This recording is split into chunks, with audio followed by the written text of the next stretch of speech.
Right, hi, welcome to another MLA presentation. Today we've got weakness. So weakness is a very generalized term and it's quite vague, but I want to give you a framework to think about a referral of weakness, how to organize it in your mind, how to assess, how to take a history, and how to examine to get a differential diagnosis. So in terms of content, we'll talk about types of weakness and how to classify them, patterns, and that tells you about the location of the lesion, in localizing the lesion in neurological terms, and approach to assessment. So types of weakness. So generally when we talk about weakness, we think about focal weakness or limb weakness, or in another region, which is a loss of muscle strength. So you can see this objectively when you examine somebody. You might have a mild, moderate, or severe weakness of the arm, the leg, possibly of the axial muscles, which might lead to a head drop, or you might get isolated weakness of respiratory muscles, for example. But this is generally demonstrable. You can demonstrate that somebody has weak muscle strength. More rarely, you might have something called fatigable weakness, which is what we tend to see in neuromuscular junction disorders like myasthenia. We'll talk about that more in the myasthenia lecture.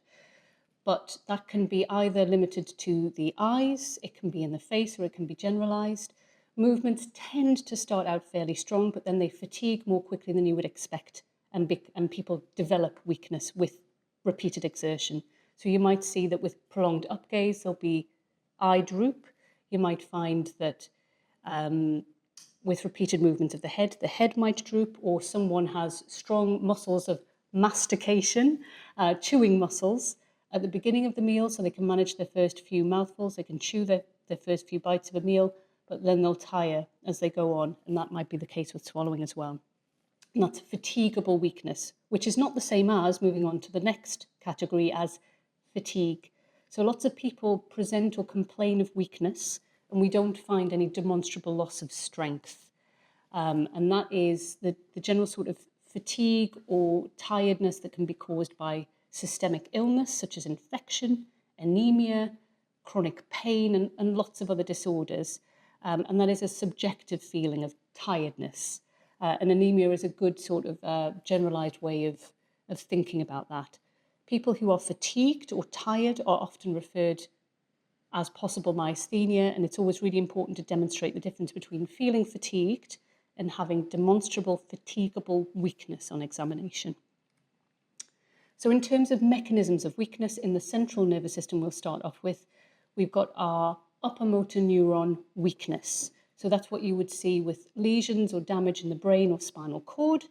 And depending on the location, depends on where you would expect to see it. So if it was in a hemisphere of the brain, for example, like with a stroke, you might see weakness of one arm and one leg on the same side. Possibly the face might be involved. You might have problems with speech and swallowing. That would make you think brain, a cerebral hemisphere. And depending on how quickly it was progressing, if it was hyperacute, you might think stroke. If it was slowly progressive, you might think of something like a brain tumor or a structural lesion. Again, depending on the location and the extent, it might be more limited to maybe one arm, one leg, or so on. You can also see a sort of more spinal pattern, which if you had a sort of a lesion or damage at the top of the spine, in the cervical spine, you might have quadriplegia or quadriparesis, so weakness of both arms and both legs. Plegia tends to mean completely weak. Paresis means moderately weak. You might have paraparesis, so involvement of both legs, and we would see that with a sort of thoracic spinal or a lower spinal cord lesion in the central nervous system.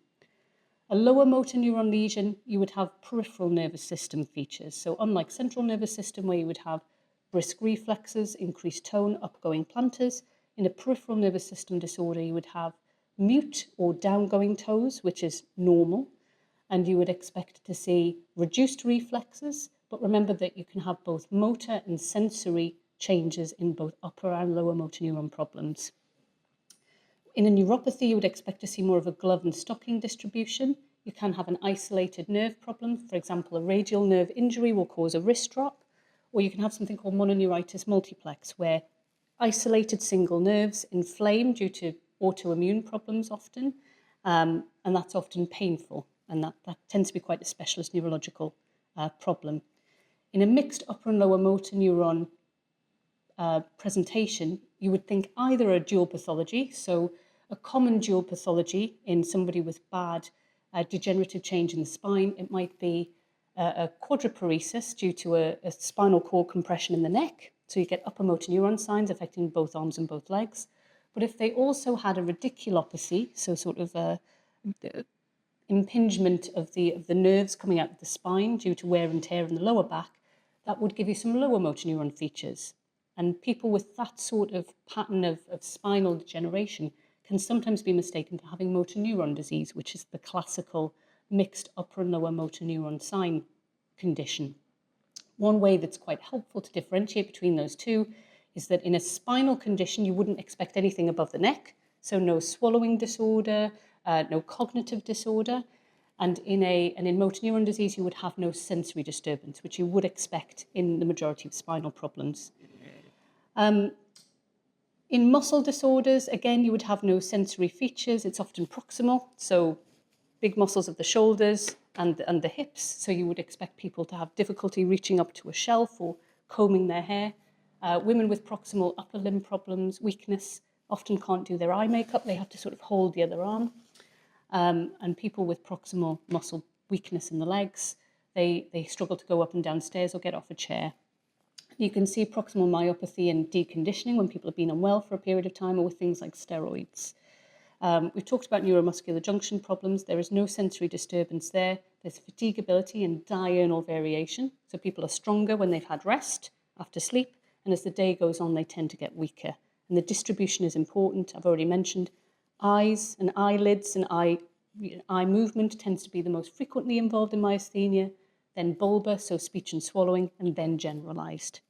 And we've already mentioned MND. So distribution. So once you've had the distribution, you can get the localization, which we already talked about, and the time course, onset, and other features gives you a clue as to what is causing the weakness. So I've already given you an example of a hemiparesis with speech disturbance, which was hyperacute. We would think of a vascular problem, a stroke, so a bleed or an embolic stroke there. And if you had the same sort of pattern, but it slowly evolved over weeks or months, maybe with headache, possibly a single episode of seizure, you would think about a space-occupying lesion like a brain tumour. If you had a slowly progressing weakness of the arms and legs with brisk reflexes and neck pain, then you would think about something like spinal cord compression from degenerative disc problems.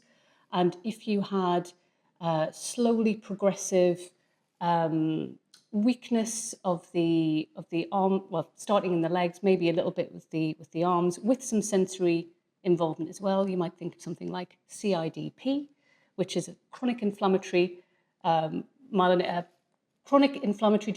polyneuropathy, which is, think of it as the chronic version of Guillain-Barré, and rapidly progressive weakness, which is ascending with sensory changes, that would be GBS. So this is a little diagram of patterns of weakness. So remember, brainstem lesion, you can have one side of the face and the opposite side of the body. With an intracerebral lesion, like we've said, same side of the face, same side of the body. Spinal cord lesion, depending on the level, would involve either both arms and both legs, or maybe just the legs. And we would often expect a sensory level. I know this is about weakness, but you can't really separate the two. And a polyneuropathy, hands and feet, glove and stocking distribution. Myopathy, big muscles of the arms, big muscles of the legs, no sensory changes.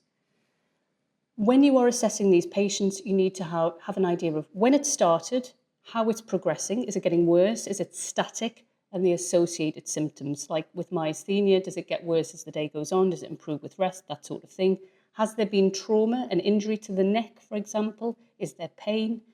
And the examination should tell you if it's global, if it's focal, if it's distal, proximal, unilateral or bilateral, and if there are other features as well.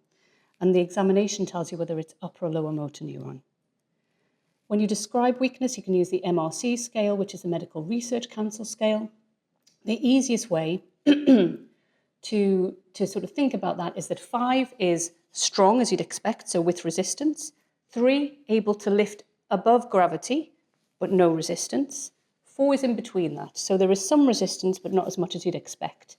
And then if somebody can't get something above gravity, if they can get a decent movement but can't overcome gravity, it's 2. If there's just a little bit of movement, it's 1. And if there's nothing at all, it's 0. So that's the best way to think about it. But sometimes when we discuss degrees of weakness to each other as clinicians, we might say mild, moderate, or severe. and then you talk about the distribution. Management depends on findings, but some obvious things: if you've got a hemiparesis with speech problems and dysphasia, so dysphasia and swallowing issues, and it's hyperacute, you'd work somebody up for a stroke. If somebody's got bulbar features, mixed upper or lower motor neuron signs, and no sensory problems, you'd look for fasciculation and think about motor neuron disease. And if it has signs and symptoms of myasthenia, you'd refer to a neurologist for that. And again, in neuromuscular weakness, neuromuscular junction weakness, we've talked about this in other lectures. You can get, if there's weakness of the respiratory muscles, problems with powering the diaphragm and the intercostal muscles, and that can give you type 2 respiratory failure and hypercapnia, or buildup of carbon dioxide. And in progressive disorders, you get tiredness, morning headache, people can feel a bit muddled. And if it's acute, this can be quite sudden onset and people struggle to complete sentences.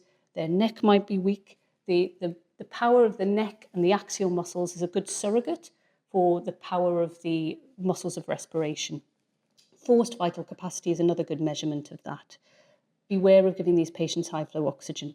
They're relying on their hypoxic drive, and like COPD, you can knock that off and they can become unconscious.